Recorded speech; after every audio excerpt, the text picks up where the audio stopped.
In chapter 27, you call it echo.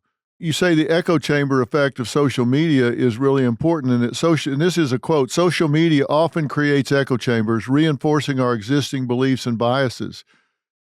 That is a profound statement. Let's unpack that a minute. Social media creates echo chambers, reinforcing our existing beliefs and biases. Now, fact check me on this, but it's something like up in the 80% of young people, and by young, I'm talking 18, 19, 20s, and anybody happy to fact check me on this, and I'll put the exact numbers in on the webpage. 80-something% of those people get 100% of their news from TikTok or some social media platform. They have certain places they go to get it.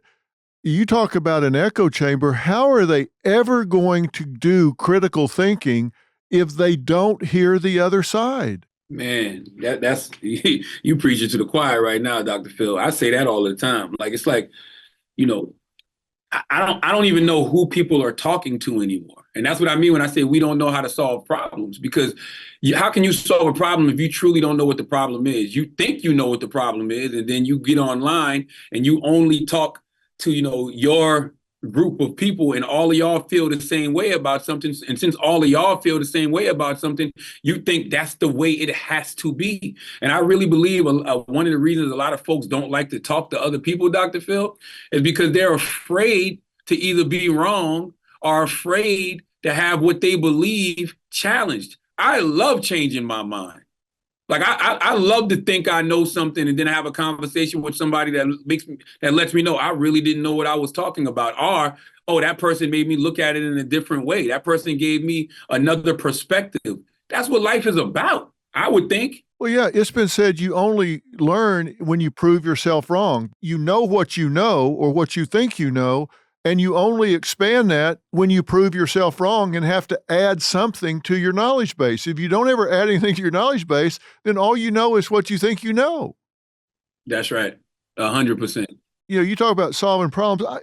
I wonder, now I'm going to sound like a conspiracy theorist here, but I really wonder if we really have problem solvers assigned to solving our problems. Some of these problems, like the border or like the economy or like homelessness, I really wonder if the people we have assigned to solving those problems are really interested in solving the problem as opposed to keeping their jobs. Oh man, I think about that all the time, and I agree with you. I think that some people it's like Wile E. Coyote and the Roadrunner, right? Like Wile E. Coyote chases the Roadrunner all the time, all the time, all the time. And I remember there was an episode where he actually caught the Roadrunner. But when he did, he didn't even know what to do with him. Like the dog that caught the car. And so he let him go because his existence was chasing the Roadrunner. He wasn't really trying to catch the Roadrunner. He clearly was not really trying to catch the Roadrunner. And it's the same thing with these people you're talking about. You cannot tell me, DrPhil, that after all of these years here in this society, that some of these basic problems we don't have enough smart, intelligent people here that can solve them. I really think that there's people out there who just take great pride in keeping the problem going, because to what you just said, it makes them always have job security. Always. Yeah, and it seems so stupid to me because if you get somebody that comes in and solves a problem, a big societal problem, they're not going to work themselves out of a job. Somebody's going to come along and say, hey, we need to get that guy over here. He solved that problem. Let's put him on this problem. He's a problem solver. The problem is interchangeable. That guy's a problem solver. She's a problem solver. Let's get them over here to work on this problem. They're not going to work themselves out of a job. They're going to work themselves into being the number one problem solver. That's right. And it goes back to what you said about information, right? Like, you never really truly learn something until you admit that you're wrong. So you're constantly adding new things to your repertoire. If you're just the person that's, there to act like you're solving a problem, but you're not, and you're just essentially keeping the problem going, like nothing new is happening. Like if you actually solve a problem, then guess what? It's like going to another level in a video game. So there'll be another challenge. There'll be something new that comes along. Yeah, we're not going to run know? out of shit to do. That's for sure.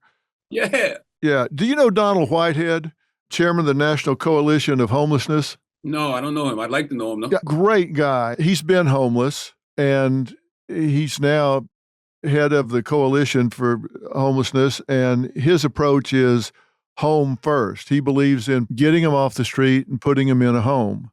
And then the other side is, oh, wait a minute, you got to get them off of drugs. They got to get themselves to where they earn that right, et cetera, et cetera.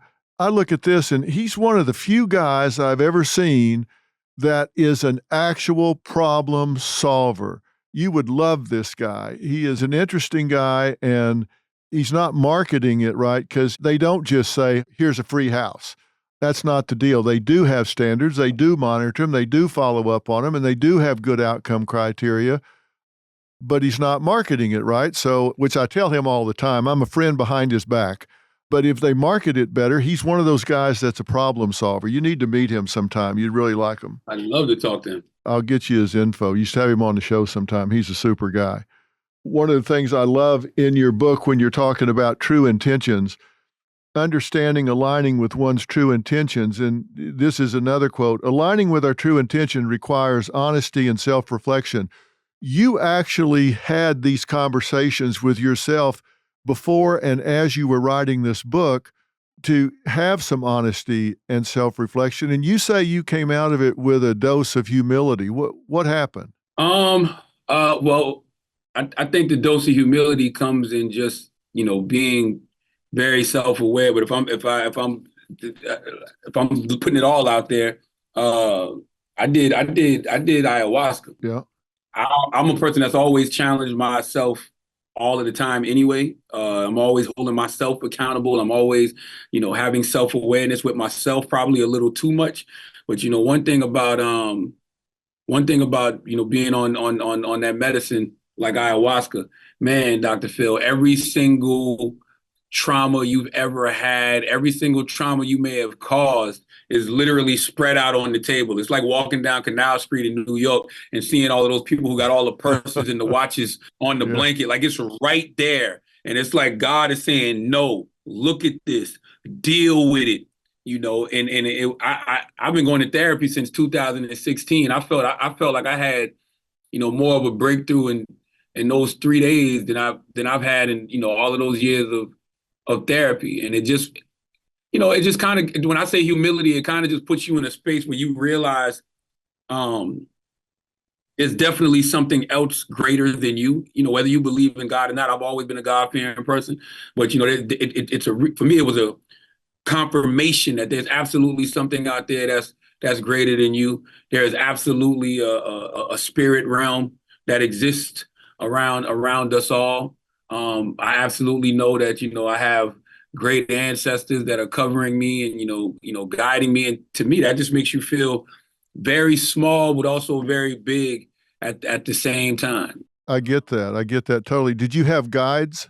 Yeah. I had shamans there, playing the music, leading us, the whole way. But it really was a journey that, you have to go on by yourself. Even though I was in a room with people and I was in a room with my wife and everybody, but it still was a journey that you're on by yourself. And it's a very painfully peaceful journey as well, because it's not like anything's trying to harm you. It's just trying to make you aware. And I think that's one thing that people are afraid to do. That's why, I keep talking about get honest or die lying. People are afraid to really be aware of what they already know, DrPhil. Just think about people are afraid to be aware of what they already know. We go to sleep with ourselves. We wake up with ourselves. We know every single thing about ourselves, but somehow we're still afraid of it.